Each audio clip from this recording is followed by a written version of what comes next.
Hello, and thank you for joining us on Pan L. We know you have a choice when it comes to continental flights. My name is Brian W. Foster, and I will be your captain on this weird journey. Our first priority here at Pan L is making sure everyone has a good experience. You could say it's at the heart and Pumat soul of who we are. Nope, not apologizing for that one. We ask that you please listen carefully to the following Pan L guidelines. No smoking, because that's just like national law. Now, for the second half of our journey today, we will take questions from passengers. When it's time, please move at half speed to the microphone. Remember that seated critters are considered difficult terrain. When asking a question, we kindly request you ask only one question for one cast member, and that you keep it relevant to Critical Role. If you have a voiceover-related question, please check the convention guide or YouTube for a VO panel, because this isn't one of them. You there, have a question for Matt about dungeon mastering? Your question has probably already been answered on DM Tips, available now on YouTube's and geekandsundry.com. Are you an Overwatch fan? Oh, what's your main? Me too. Want to ask Matt what time it is? Oh. Well, today's your unlucky day, partner, because it's not high noon, even if it is.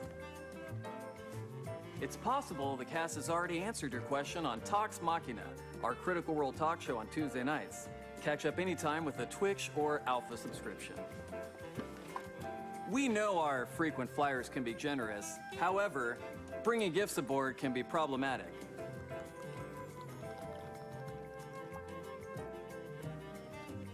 You can't bring it on the plane. Gifts can be sent to our P.O. box, or better yet, make a donation to one of our charities listed on critroll.com. If you did bring a gift with you today, please hand it to your nearest Pan L staff member. On behalf of everyone here at Pan L Air, we thank you for attending responsibly. Now sit back, relax, and enjoy the madness.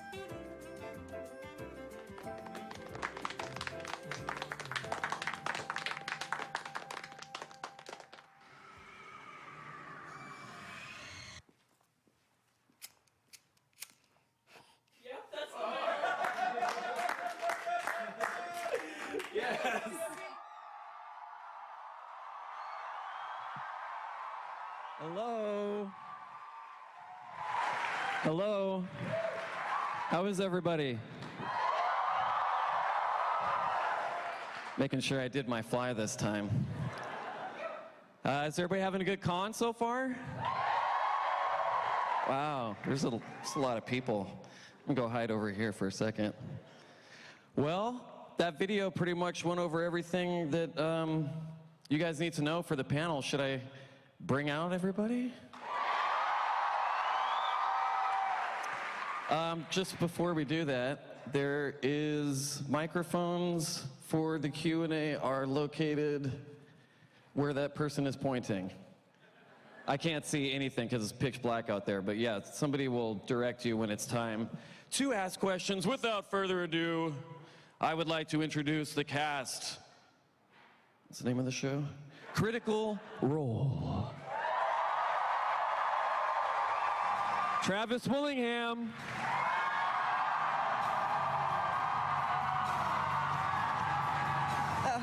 Marisha Ray.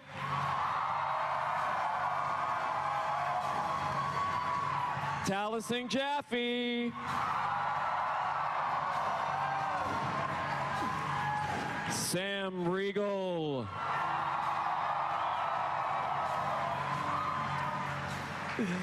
Liam O'Brien. Give it up for Laura Bailey. And Matthew Mercer.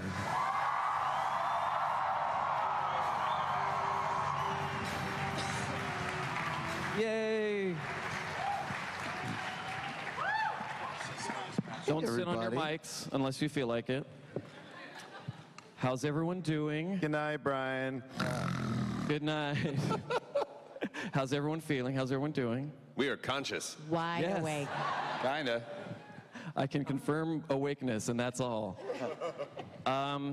Guys, live show Thursday night. Feels like a month ago. That's everybody that was there? Did you guys have fun? Yeah. Matt. Hi.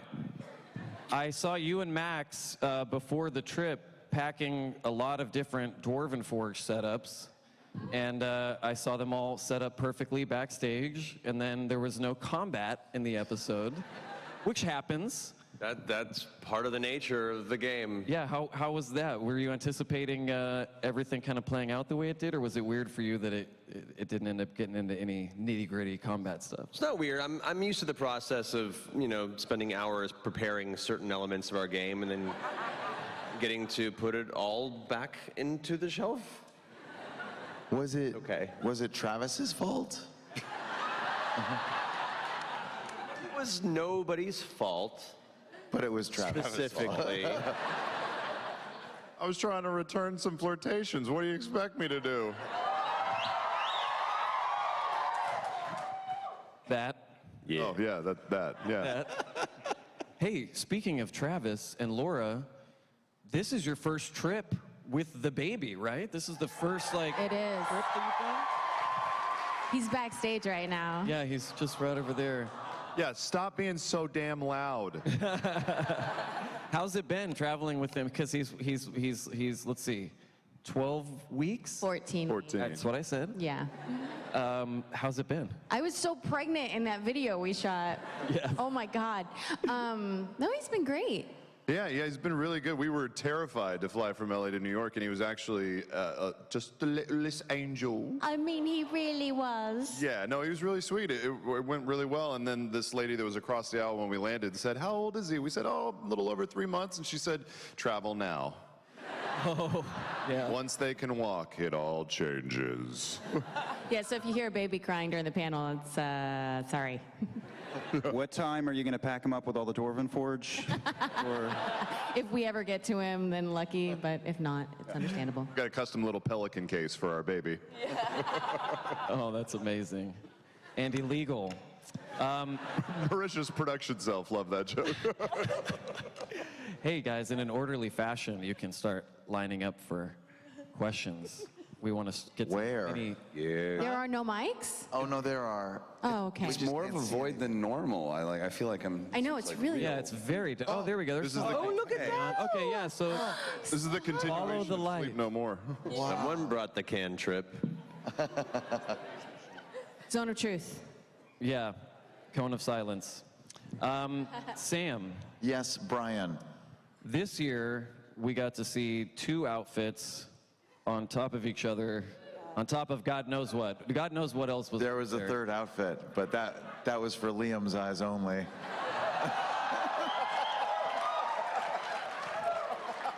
Yep, keeping things on brand here. Hey, how many iterations of the outfit did you go through? Because you figure Gen Con was sort of like, as low as you could go. Yeah. And then, how did you end up landing on this one?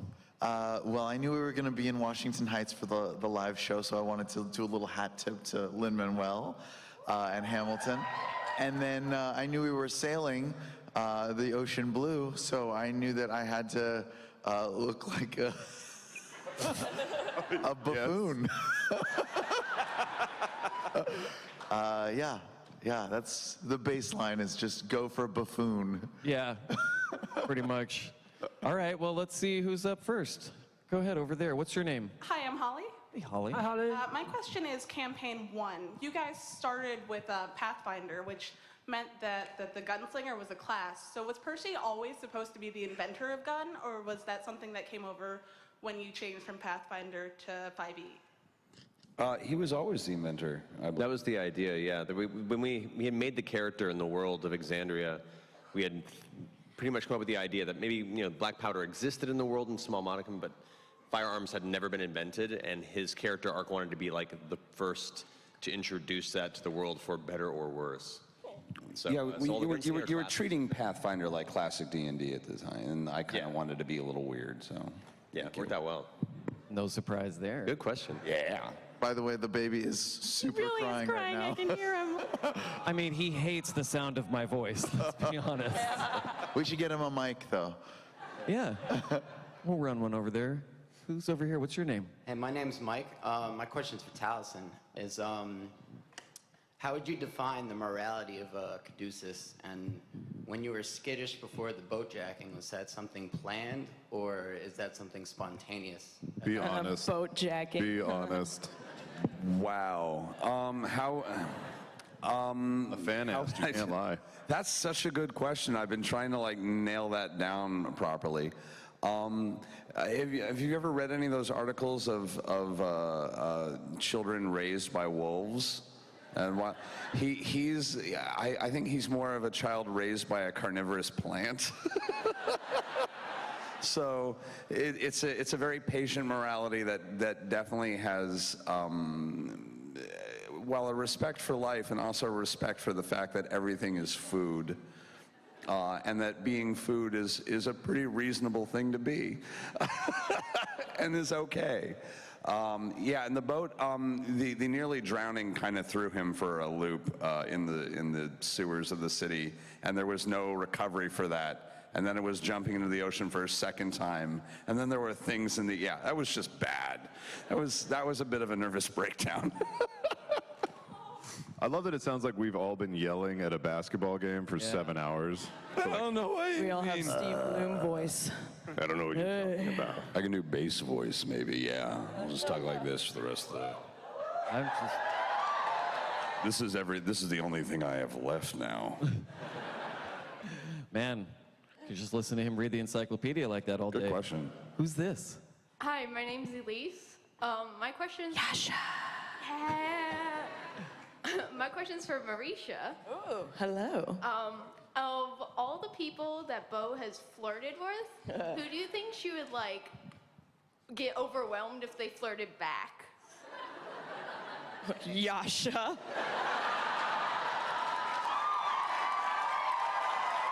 It's like throwing pebbles against a brick wall. Just ting, ting. That's amazing. Okay, over here. Hi, I'm Melissa. Hey, I was Melissa. here when it was 50 people sitting on a floor in the lobby. Yeah. Nice. Thank you guys for waiting. What a difference 3 years makes, I guess. Good old days. My question's for Liam. For a character with so many regrets about his past, he doesn't seem to regret things like what happened in Nicodranus. Is that related to his feelings about rolling back history, or is he just okay with some of the long-term effects the party is having on the world? I think that Caleb is very selfish.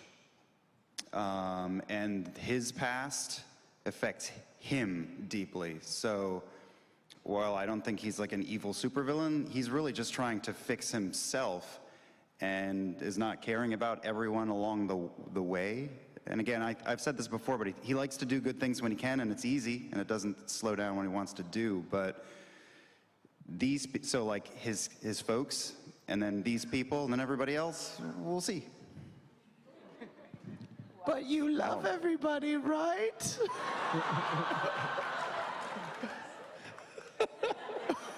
Oh, 9. Oh, boy. Hey, where's Momlin? Momlin is off stage, ready for some sort of an entrance, Brian. Look to your right. Come here and say hi to everybody real fast.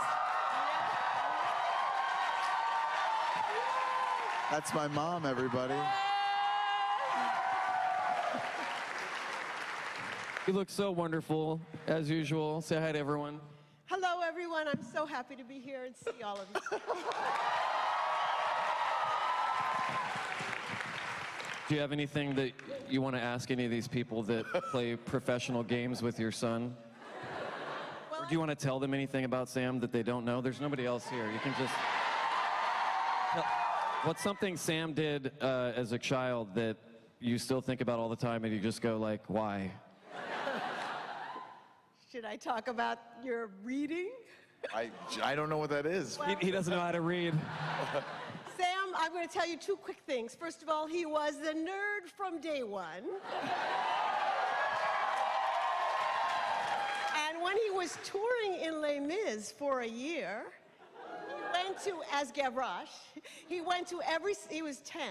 He went to every single comic book convention and store and shipped back, with his own money, 11,000 comic books.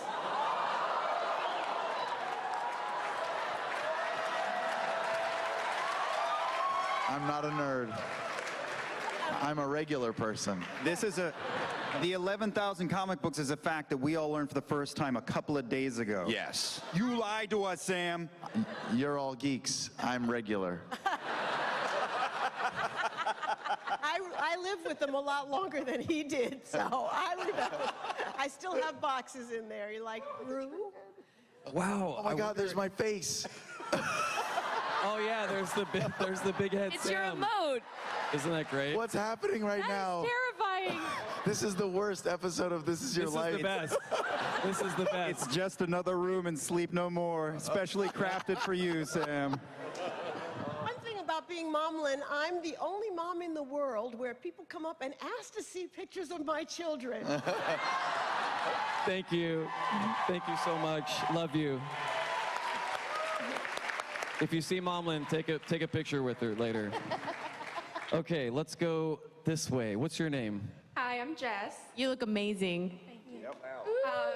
My question is for Laura and Sam, and it is with the amount of pets and animals that's been with the party, how do you think your characters would react with Trinket? I would love him.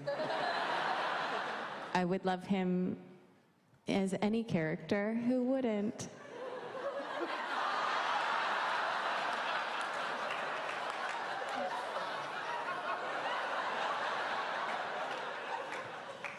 I have forgotten how to speak English. Uh-oh. No, I think that Not would look at Trinket and think, well, that's a big meal. No, really? No, Not would be scared of Trinket, but without reason, because Trinket is harmless. That's... Oh my God. Just keeping it going. Just keeping it going. And useless. I love you, Sam. Hey, before we get to the next question, at the live show, we talked a little bit about the next edition of the comic that's going to be coming out. Yes. I'm told we have a little bit more that we're going to probably talk about. Yeah, just for those who weren't there at the live show and didn't get a chance to see it. So we did our first run of Vox Machina Origins to see how the party initially met in Stillben that came out last year digitally. We were kind of testing the waters and seeing if people would actually be interested. You were. And so Dark Horse is excited to work with us on the next batch of comics. It'll be coming out summer of next year. This arc, and it's all following, at this point, it's following the home campaign step by step, so you guys will be able to see specifically what we played through. But this next arc introduces both Pike and Percy to the party. I think we can throw up the... We can probably throw up the artwork there. We have a fantastic art from our artist, Olivia Sampson, showing some of the characters you'll see in there that include lore characters that you got to see in Campaign 1, including Abjuris Noja, Wilhan Trickfoot, Pike's great-great-grandfather. We have Pike, dark hair, because this is pre-Pike's death when she returned and her hair went white, for those who didn't know. And then we have Vesco Randarian. We have Nala, which was the nymph in the Frostweald, which had a hilarious interaction with Grog you'll get to see. Hilarious. And a few other characters up there that you'll get a chance to enjoy. So yeah, that'll be coming out next year. Super excited that we're kicking into production on that, and a few other fun things down the road, and we'll be able to talk about as they occur. Yes. Yes. You, sir, with the wonderful hair. Does this mean we finally get to find out what happened with Grog and the Nymph after all these years? No. Damn it! Damn it! You'll have to read the comic. Oh, so it will be. Oh, no, we will. Will be? I don't know. It will be? I don't know. Quit Matt Mercer. Goliath never kisses and tells. Oh boy. Okay, who's up over here? What's your name? Hi, my name is Megan. Hey, Megan. Hi, Matt, my question is actually for you. I apologize if you've already answered this. I'm kind of new to the whole fandom. No, welcome. Welcome! Welcome! Midday. Sorry if this comes off the wrong way, but at the end of campaign 1, how did you decide to have Vax be the one to kind of ascend to godhood over, say, like Pike or someone else like that? Well, it's less godhood and more that he was a chosen champion. Ooh, ascend to godhood. Did you hear that?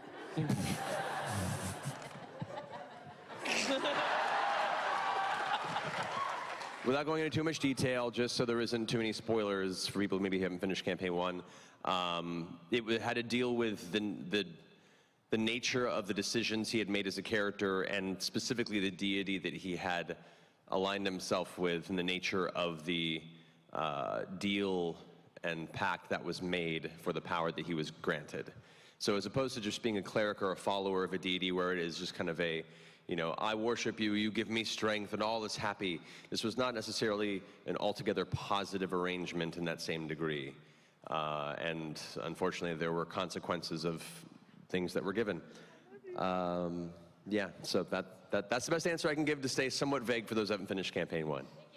D&D is kind of like a Ouija board. I mean, we are sort of subtly giving it input, but it just goes where it wants. And it's full of death. Yes, over here. Hey, my name is Julie. Hey, Julie. My question is for Liam. So Caleb's anxiety has been a consistent part of his characterization throughout this campaign. And his struggles particularly resonate, not just with myself, but a lot of other critters that I've talked to that deal with it on a daily basis. So thank you for that. So when you were creating Caleb, did you draw on any personal experiences to integrate his struggle with anxiety into the character? Or was it just a creative choice that you were interested in exploring? Or did the story threads of the campaign kind of shape that development? Well, playing the game always shapes what we do, and there's parts about Caleb and all these characters, I would guess, for all of you too, that I didn't anticipate or plan for, and they just, like, I thought that Caleb was reasonably clean and just had shabby clothing. But you learn by playing the game. Still love you. But back to the start of the question, I mean, I'm an anxious person, and there's definitely things in my life that I'm drawing heavily from, and those I will keep private. But yeah, there's stuff. There's stuff. Question. That's gonna be the Caleb shirt. There's stuff for days. What's your name? Hi, my name is Ash, longtime observer, first-time critter. Nice, welcome. Welcome. My question is for Matt. So every time the party enters a new city or that kind of thing, you seem to have like a ton of different options for them, and most of the time they're good, taking every path, looting everybody. But what is the coolest thing the party ever completely missed? That like you loved or it was awesome and they just missed it entirely? Wasn't there a blood orgy? Good callback. That's Sam's third costume. That's what it was. Well, I don't want to say anything in campaign 2 because they might circle back to certain things. Say it. Now you got to earn that, buddy. Oh, I know. Burn. Oh. Whoop, whoop, whoop, whoop. And I walk away. Campaign 1? I'm trying to think. I mean, there was a lot of avenues in Vasselheim that never really got explored as a city. They touched a little bit on, well, they never went to the Aberranthine Oubliette, and there's a whole section there with the subterranean prison beneath Vasselheim that never got touched on, that had some cool possible options there that never came to fruition. You briefly went to the Berthart in the area that was Melora's section of the Vasselheim as well, as part of a quest, but there was a few other things that I had kind of planned in there that they never crossed with. Like monsters or good things? No, like possible story threads but like that's part of the fun of D&D is, I put a couple of seeds here and see which ones pick up, and some just go away. I always think of it in terms of like Skyrim or Dragon Age or something like that, and it makes me so sad that I didn't get to spend hundreds of hours following every single side quest. I know. Well, the issue is too at the levels that we were playing, and this is kind of in a lot of cases higher level Dungeons and Dragons. The scale and the level of terror, or at least imminent danger that's there as part of the story, makes it hard for you to throw a lot of deviating fun storylines in, where it's like, we have to go because these 5 chromatic ancient dragons are on the cusp of destroying civilization as we know it. But I really want to know what this baker's family's issue with their, their funky batch of dough that's caused people to go a little loopy. Let's spend the next week doing that. Like thousands are dying on the other side of the nation, Could you imagine if just like every couple weeks Jared would come up to us and be like, have you thought of joining the armed guards? Every NPC reminds you. What's sad is I think the Mighty Nein would be the ones that would go, okay, yeah, let's check that out. And then we would kill all the other armed guards. Yep. Man, what the heck is that skeleton in the basement? That's a thread you guys never picked up on. We never followed through on. I forgot about that. Back, we have to circle back. Yeah. Could be the key to everything, and Caleb's just doing a puppet show with it. Oh, yeah. Yeah, next time you guys are in Zadash, maybe go look into that. I don't know. How, Good question. How high do you guys feel the stakes are this far into the campaign compared to where you guys were last time? There isn't necessarily an imminent threat, it feels like, yet. Well, there is war going on. Right. So there is this sense of like a bigger world crisis. Which you guys cared nothing about. Which we don't care about, but we will, I assume, at some point. The minute it directly affects us. As a storyteller, it's my job. I don't know if I'll succeed. I don't think in campaign 1 there was that sort of sense of like there's something out there that we all keep hearing about in the background. Like there was no global crisis happening while we were putzing around in bars and stuff like that. We were the crisis. Yeah. So it's a really cool element, and I'm really curious to see when it will affect us in some way. Yeah, it's kind of nice because there's a sense of urgency at the end of campaign 1 because we're trying to beat the big bad, right? To do that thing. But right now, we're not just trying to figure out what we're going to do next. We're also trying to figure out each other still. So it's even more open-ended, which is nice. It's that big like sandbox. Yeah, and for some of us, a war, which is very distracting, is good to keep everybody busy around you so that you can do the things that you want to do. Oh, yeah. Like make friends? It's gonna be really great when you guys return to the Empire. They're like, oh no, war's over, we finished it. And you're like, oh. Do you guys need a boat? Who's over here? Hi, I'm Lauren. Hey, Lauren.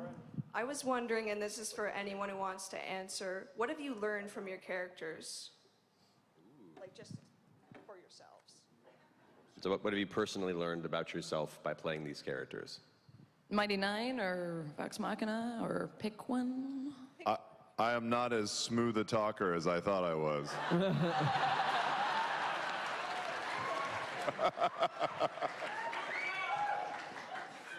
Room for growth.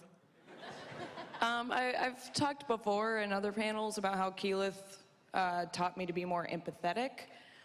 So I guess I'll talk about Beau for a second. There was a hot minute where I thought being a cynical bitch all the goddamn time was gonna like rub off on me in real life, because I was like, God, I'm so irritated today. Shit.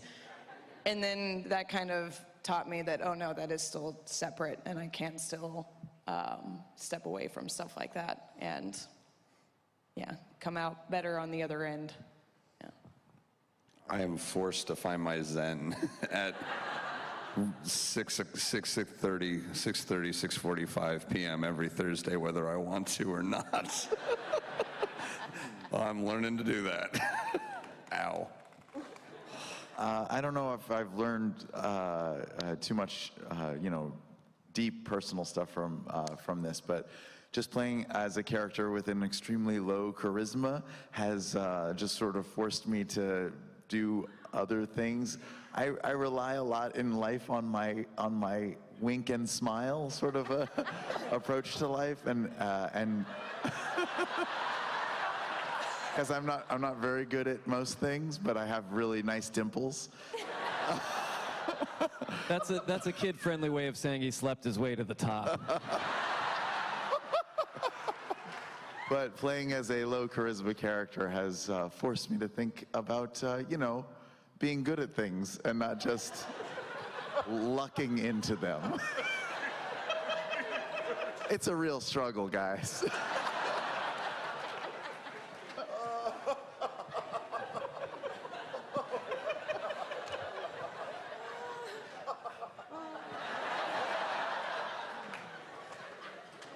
Can't top that. Can't top that. Anyone else want to? No? Okay. I'm apparently a speed freak. Yeah. Yep. And I guess I've learned that I have a far dirtier mind than I ever realized. I didn't know. We should make a list of words that we can't say anymore. Moist. really? It's called the dictionary. Moist, I really thought I was whole. pretty prude, honestly, and then Vex is just all about it, and Jester just everything. Yeah. You guys are some seriously horny people. Let's see who's over here. Good day. My name's Raghov. Good day. Question for you guys. I know, building off the last question, you just talked about how your own characters have affected you in real life. How has other people's characters, in Matt's case, or going from Matt, NPCs affected you in your real life? Interesting. Yes. Whoever wants to answer that one. NPC. Let's see. Well, I mean, for me, for how their characters have affected me,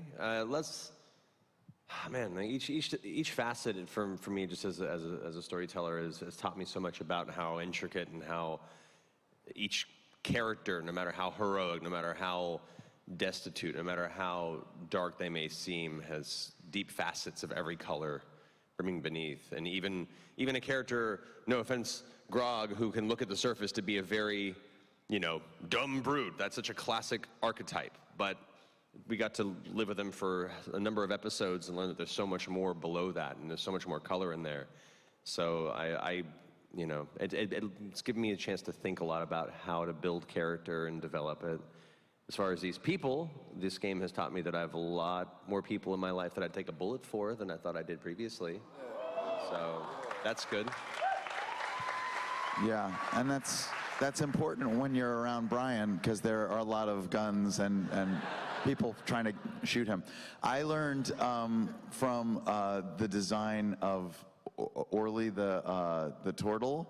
I learned a lot about you guys and how weird you are, because that is a weird character. It's so good. Yeah. Go ahead. I'm never gonna shake off how important Vex was to me as a character. That was gonna be my answer too. I mean, opposite. This is hard for me to say right now because my real actual sister is in the audience right now. I love you, CKOB. But I think of Laura like family now, and I have fierce, dumb, blind loyalty to Laura. Like she could just boot me in the nuts, and I'd be like, yep. I love you. And that's never gonna shake that off. I love you, Twinnie. Well, that was worth the wait. But don't kick me in the nuts. Anybody else? All right. Well, thank you. Hi, I remember you from yesterday. Hi, yeah, my name is Kelly. Hi. Kelly. Nice to see you Hello, again. Alora. I go by, thank you. I go by CritGem Hero on YouTube. My question is for Travis. I wrote it down because I'm nervous, sorry. Okay. So I've noticed that when you roleplay as Ford, you can sometimes be abnormally forgetful about some things. It's not an insult. It's not an insult. I'm just curious. No, I have examples. No, it's not an insult. Yeah, it's probably for the best. Probably for the best.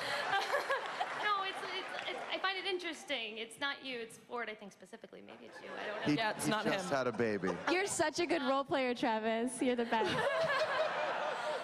There are a few moments where, see, I feel like it's Ford because you saved Jester with a healing potion once, and moments later, that same night, you were like, what did I do? Oh, I saved you with a potion. I was like, okay, that was strange.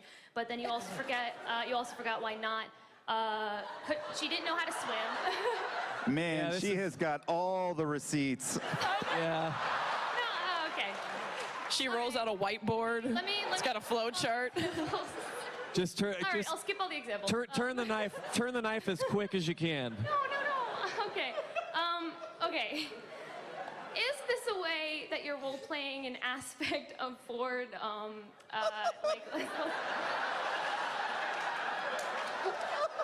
isn't how I wanted this to go. I love you guys very much. It's amazing. But is this a way you're like choosing to play Ford's role, like maybe like with low wisdom modifier, or is there like something you can't tell us about?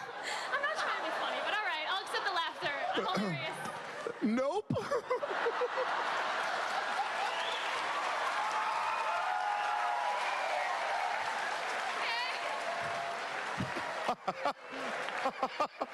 Boy, I suck at this game. Man, I'd love to tell you that there was an ingenious reason for that, and I was playing up that low wisdom modifier, but I just forgot shit.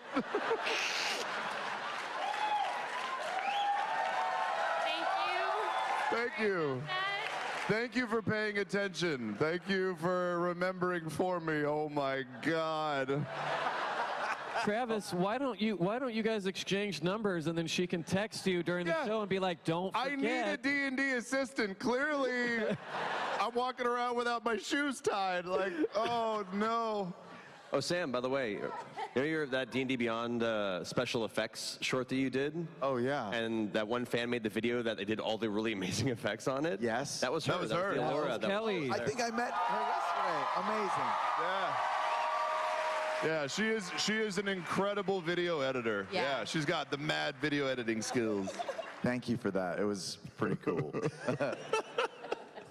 Okay, who's over here? Oh, you look awesome. What's your name? Hi, I'm Yasmin. You're Nefertiti. Yes. Lamp Nefertiti. Oh, holy cow. Is it on? Is it? I think so. I think so. Okay. That's okay. Well, my question is for anyone who'd like to ask.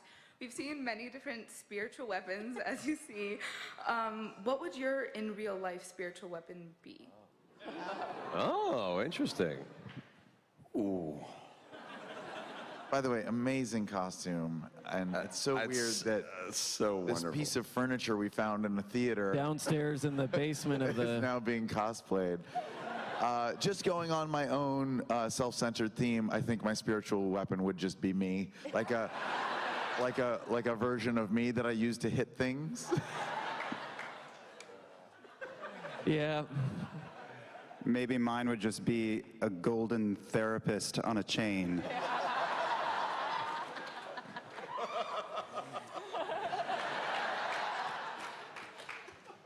That's pretty good. Do I have to add golden therapist as a magical item now? The golden therapist is a magical item.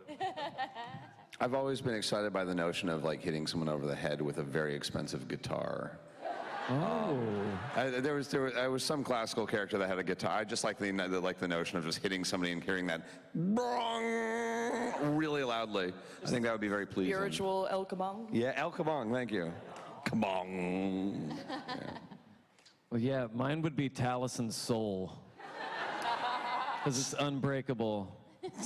Which soul? Very small. Which soul? Unbreakable, but very small. Mine would be a bottle of bourbon.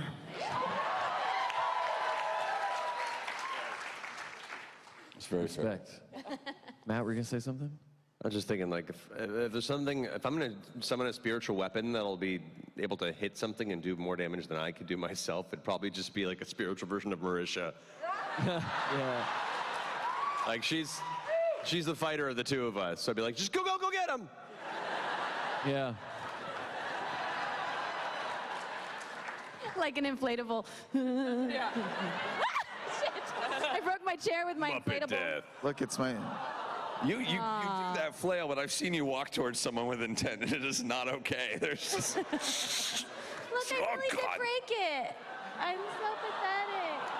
It's fun to watch you just dangle, though. It's Yeah, you don't have to fix it. It's okay. Okay. It's fixable. While they're fixing that chair, we'll go over here. Hey, thanks, Matt. Yay. What's your name? Hi, I'm Allie. You guys are awesome, so thank you for being inspiration and really cool. And my question is, have you ever noticed in any real life challenges that you applied a characteristic or trait from your character? You're like, oh, like that's the way like Beau would solve this. I can't believe I just did that, or that's the way that Jester would solve this. Have you ever had those moments? Ooh. Travis wouldn't remember if he did, is the problem. Unfortunately, he's disqualified from that. Maybe this Kelly is just started it. I don't feel like I've solved a problem in a really long time, to be honest. Yeah, the Mighty Nein is not about solving things, or doing anything. Yeah, well, no, we normally hit Murdered and a or kill shopkeeper things. lately? I don't know.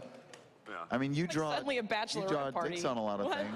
I do draw dicks on more things now, yes. Yeah, we just create problems now. We couldn't open doors, you guys. I mean, you know. That's so true. All right, let's see. There's nothing. I'm thinking, I'm locked out of my house. I'm like, what would Percy do? I'm just going to move to San Diego now. Yeah. New town, can't open the door, new quest. Going off. I will say this, you know, just in launching the channel and stuff, and starting like the studio, we do rely on each other a lot to. Just as like a team, like there are some things that there are lots of things that I'm no good at, but like we're pretty good about like sharing responsibility as a group and stuff, just like in a more of like a businessy way. And Yeah, 100%. Yeah, we have similar squad mechanics. Yeah. They say never go into business with your friends, but seems to be working out all right so far. Okay, so far. Yeah. That's kind of true. We've kind of became a D&D party in real life where everyone has their own set of skills to bring to the table, and kind of found their own kind of group. We have our cleric and our fighter and all the different parties, you know, elements made up essentially of this. It's kind of interesting. Yeah. I feel like that's the first time we realized it. Right on this stage. Now we have to figure out what all of us are, you know, in real life. I'm the guy that forgets stuff. That's right. I've been stealing money from everybody's wallet, so I guess I've got my thief skills are going pretty good. So. You know what? Taliesin does make tea for us in real life, though. I do. I make a lot of tea. Yeah. You never ask where it comes from. I bring for a reason. What were you gonna say, Sam? I bring lots of booze, just like Yeah, Matt that's does. true. Yeah. But it all ends up in that giant disease-ridden flask. Does that make you the cleric then? That thing must be so nasty now. Yeah. I told Momlin the other night, I was like, it's so good to meet you. Can you tell Sam to clean out the flask? We're worried about him. Yeah. Yo, dog, I heard you like fermentation. You're gonna have botulism. Like, it's gonna happen. Alcohol kills all the germs, I'm pretty sure. Yeah, sure. It may have chunks. What's your name? Hi, my name is Catherine, and I have a question for Taliesin.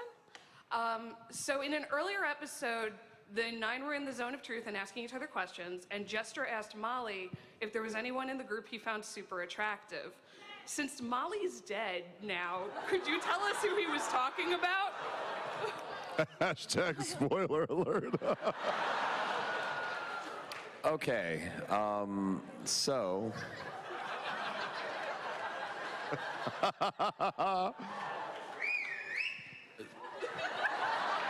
I'm kind of curious if you have a guess, actually. I kind of think he thinks everyone's attractive, but You are so perceptive. Yeah, other than those who are not quite of sound mind and situation yet. Yeah, that was very much his point. Is this is a very shaggable group? Yes. What do you want to do about it? Yeah, it was very. It's a very shaggable group. It's true. Oh, that's great. That's a great question. In the game too, yeah. Oh. Is that your backup if Mighty Nein doesn't take off for a while? You can be like, we're the shaggable group. The shaggable 7, or I don't know. Does the number even matter anymore? I don't know. Who's over here? What's your name? Hi, my name is Lindsay. Hi, Lindsay. Hi, I was wondering, I have a question for Marisha and Liam. Caleb and Beau were getting very close, and recently that seemed to change after the boat incident, so I was wondering how the two feel about each other after all that. I don't know what you're talking about. It's going very well. I agree. I have lent her my cat. I gave him a for at hug. least a week. Yeah. Yeah. We are thick as thieves. You are my best friend. So convinced. Well, I do think it's interesting that I feel like every time we disagree, people think it's like sorry and you reset and go all the way back to the start and we have to start all over again. And I don't think that's what's happening. I'm going to continue to disagree with Caleb. We're probably going to continue to get into squabbles. I think our personalities just do that as people. Yeah, but it doesn't mean that I'm like suddenly like, oh, I feel the warmth. Nah, I'm over it now. I think they like each other, but they're both prickly pears, so. I think they both call each other out on their shit, and I think that's going to continue to happen. So, but I don't think it means that we're getting any further apart, even though I did kind of take Ford's side. I've also intimated before, I've said this before, but I think Caleb likes getting digs because he deserves it. Here we go.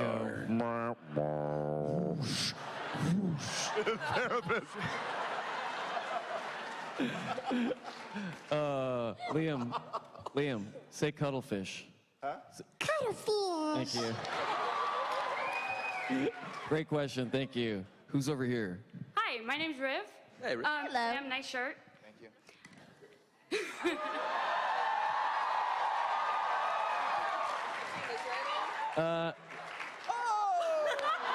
You just noticed.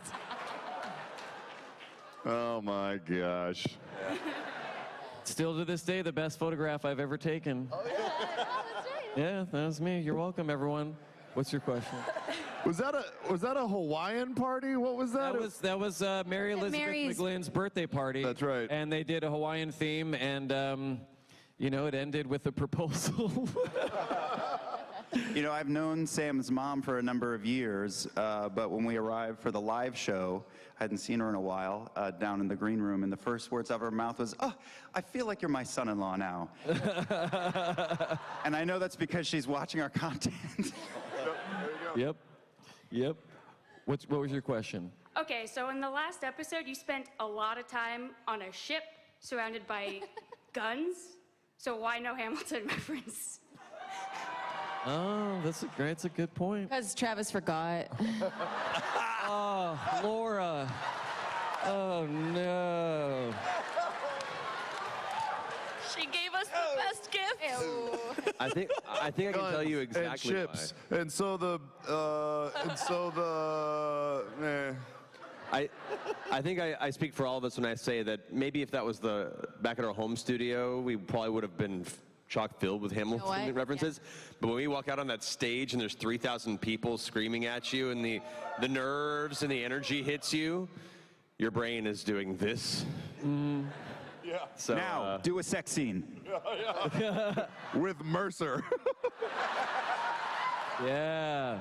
Okay.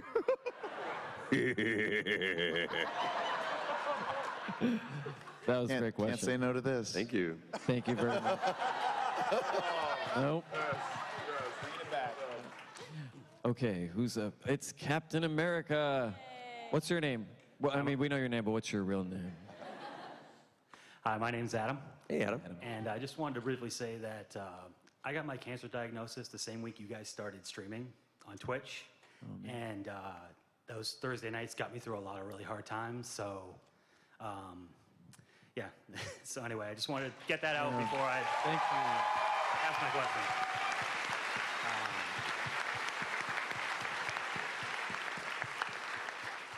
Okay, right on. I wasn't nervous until now.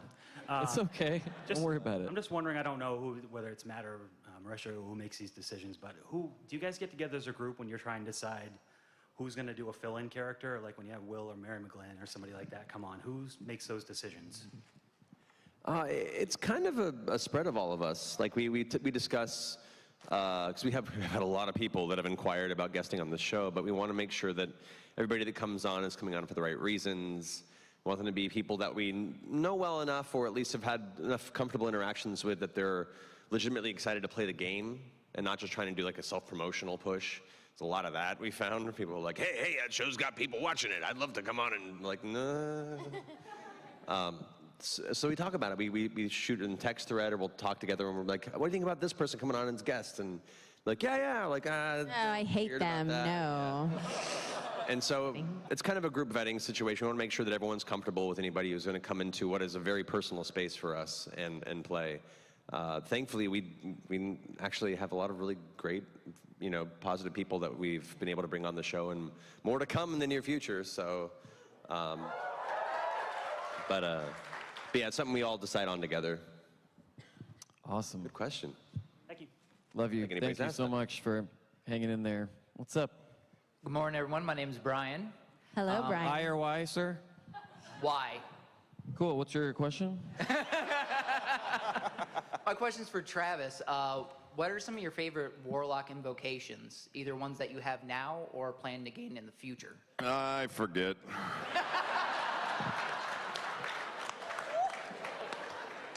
No, guys, Travis is really smart. Yeah, I'm promise super smart. you. The thing I love, though, is that there are so many people that are so supportive out there that when I'm forgetting stuff, they try and fill in the blanks with some sort of brilliant reason behind it.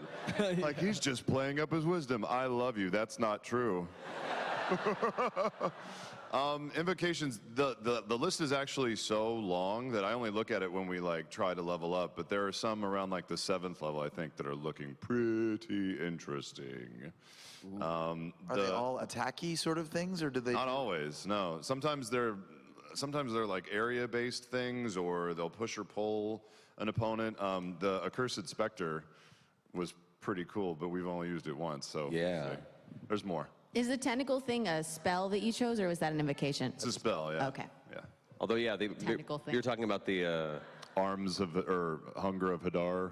Arms of Hadar. Arms, yeah, the Hunger of Hadar. But the invocation. Push and pull one? Yeah, the one that like either that pulls them closer. It's to like you. Eldritch Spear is a push, and Eldritch, I forget what the other one is a pull. It's so cool. Eldritch Tug.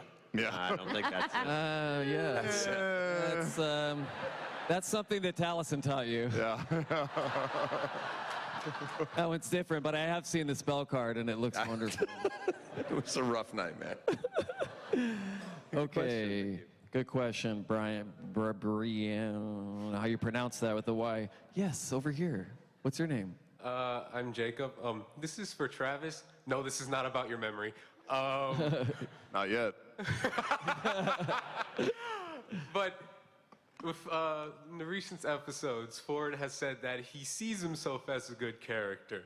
But with the Mighty Nein's actions in the recent episodes, including the current revelations that happened in the most recent, does Ford really think he's really as good as he think he is? I don't know. I mean, and it's not the Mighty Nein's actions. It wasn't like Ford wasn't out there just slaughtering people without trying to talk to him first either. I think we were all kind of doing it at the same time, and I think Beau and Ford had that conversation about like checking each other and trying to, just because you have these powers or these abilities, not letting that be the first way you solve a problem, right? Going back to a little bit of the person that you were before that. I think that's a big part of it. I think he's a good person. I think good people presented with strong abilities or situations can sometimes find themselves in a conflict, right, with who they are. If you've never been presented with an opportunity before and all of a sudden it's before you, maybe there's a crossroads at that moment where you try to decide, you know, is that something that you really want, or are you just curious? And if you're curious, does that lead to something bad and push you away from what's most important to you? So I love what Matt did in the past episode. I won't go through what it was in case you haven't seen it, but I genuinely found myself going like, do I want that? So kudos to Matt for always keeping us on our toes. Here. I will throw in there as well, when it comes to morality and a character thinking they're good versus the actions they take. I mean, historically, there are many characters in history of dubious morality, and rare did any of them acknowledge or think that they themselves were immoral or making immoral choices. Thanos.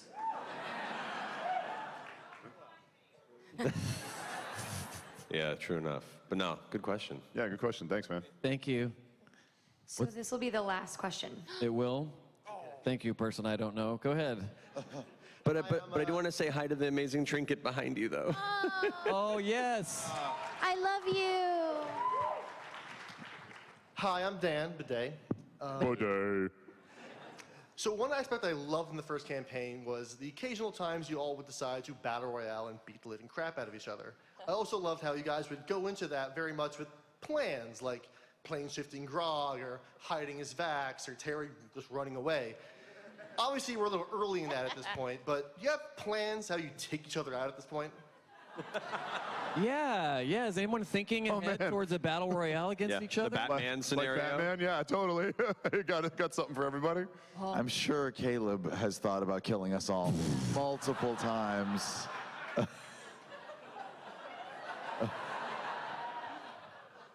Wow. What? I haven't even started to think like that because it's a totally different fighting style.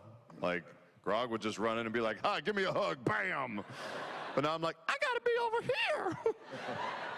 I think Beau would just take all your secrets and dox all you assholes. Shady biz. Yeah, the aggressive Death Cleric is a very different thing than what I've been playing. I've been playing a lot of support, and switching that up, there's some things I haven't done yet that are pretty messed up that you can do with that. I don't even want to say the name of some of these spells in case I have to mess with you people. Don't say it. I like Dark Taliesin. You'll find out. You'll find out. Well, we got to start thinking about that, though, just in case. Something to think about, how to kill each other. Yeah. We're out of time. So is there any way to get the house lights on real fast before we end so that we can see all of the amazing people in cosplay? Stand up if you're in cosplay so we can see you and everybody can see you. Wow. Oh my gosh. Wow. Amazing. Awesome. All you guys. All right, we love you guys so much. Thank you so much for coming. I see you. We'll be back. Thanks, everyone. Hi, I'm Jackie Jennings with SYFY Wire. If you can't get enough of New York Comic Con, go ahead and subscribe to our YouTube channel for news, interviews, cosplay, and so much more. What are you waiting for?